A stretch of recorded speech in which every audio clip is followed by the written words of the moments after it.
Okay, welcome to Fundamentals of Music Online COVID edition.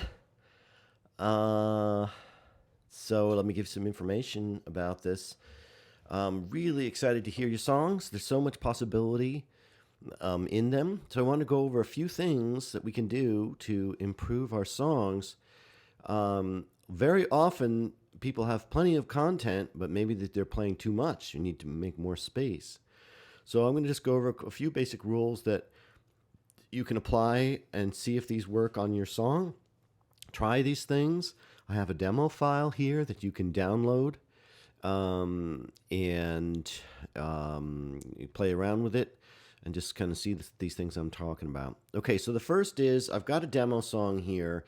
The first rule is don't clog the middle. The middle is where the guitars are, it's where the hi-hats are, it's where the snare is, vocals, everything's in the middle.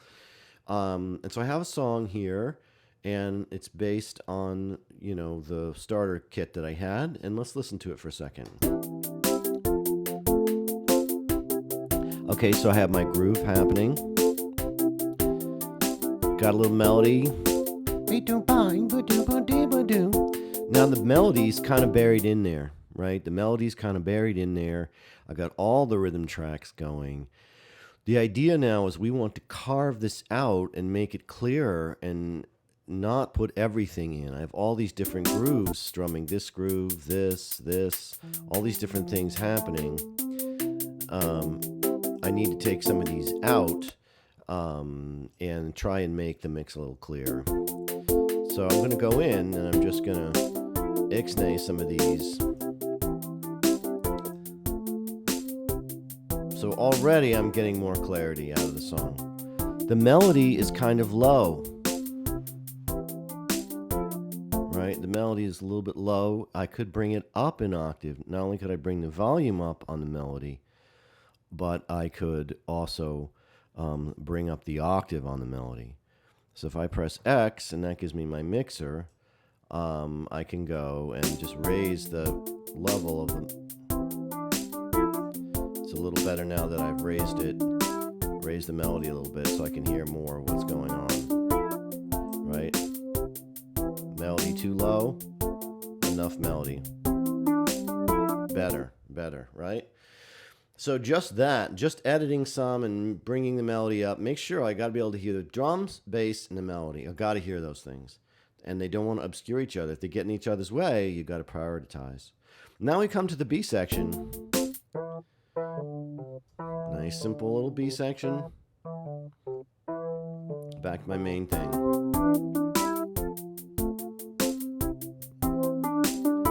Okay, so this is quite adequate. This is like an 80 to an 85. Everything's there. It's fine. But it needs a little more juice. It needs a little more inspiration. So I'm going to do a couple things in this next version over here where I juice the bass a little bit. I bring the melody up. I'm wondering about the melody. I'm not sure the melody is that interesting, but I'm going to see what happens if I bring it up an octave and I pop the bass a little more. Okay, so here's the exact same song, except with the bass popped a little more and the melody brought up an octave.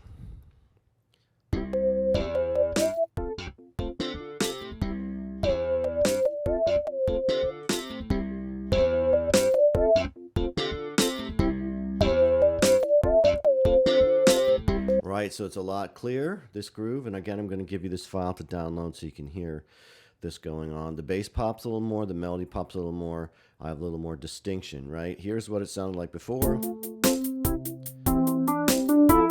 Here's the new sound.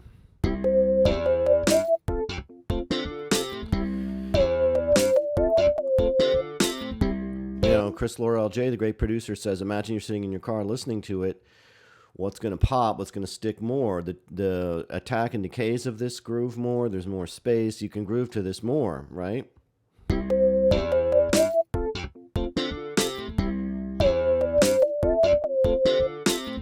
Okay, so I'm brought the melody up an octave. I change it from a piano to a synth instrument, and I brought the melody out a little bit. Now here we were looking at the B section in this song, right? Here's the B section.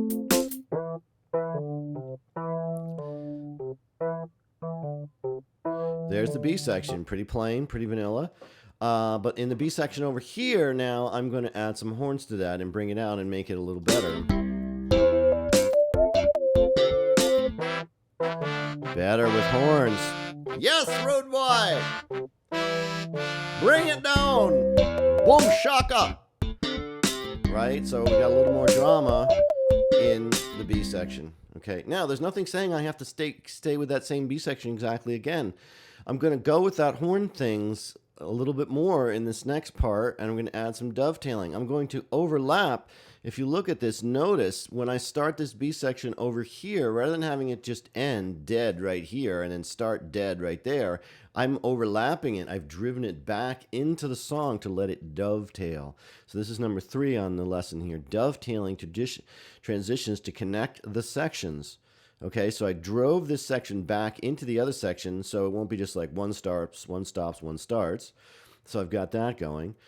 And number 2, the other thing I've did over here in this dovetailing area is I've got the horns going, but I've built the horns up and then I've built some rhythmic support of the activity in the horns and the bass. Okay, so here's the B section regular.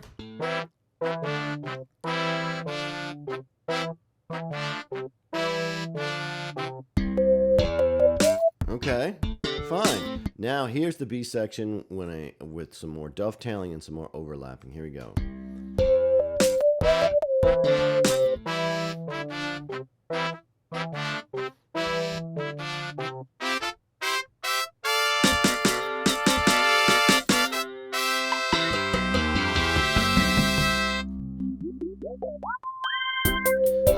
See, there's more for me to latch onto there, and I'm back into the groove. So just by spending a few minutes in trying to make some more compelling things happen in the transition, I've got a more interesting B section. I've got more that drives me in and out. What drives us when we listen to a song in the car, or if we're walking along, listen to it in our pods? There's got to be stuff that we latch onto that supports each other. So what I have here is I have a drum hit that directly supports the bass.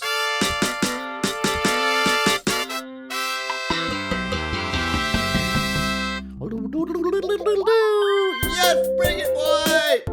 Come again, Road Boy! Select them on, rewind, reel, and come again!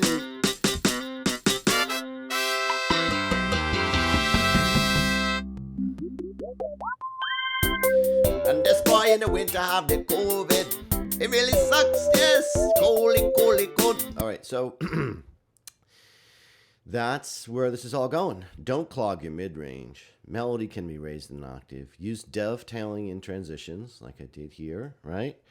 And use percussion support of transitions. Okay, so it's all there. It's in this file. It's called Crib Demo Song. I'm going to give you this file and this video to watch in class.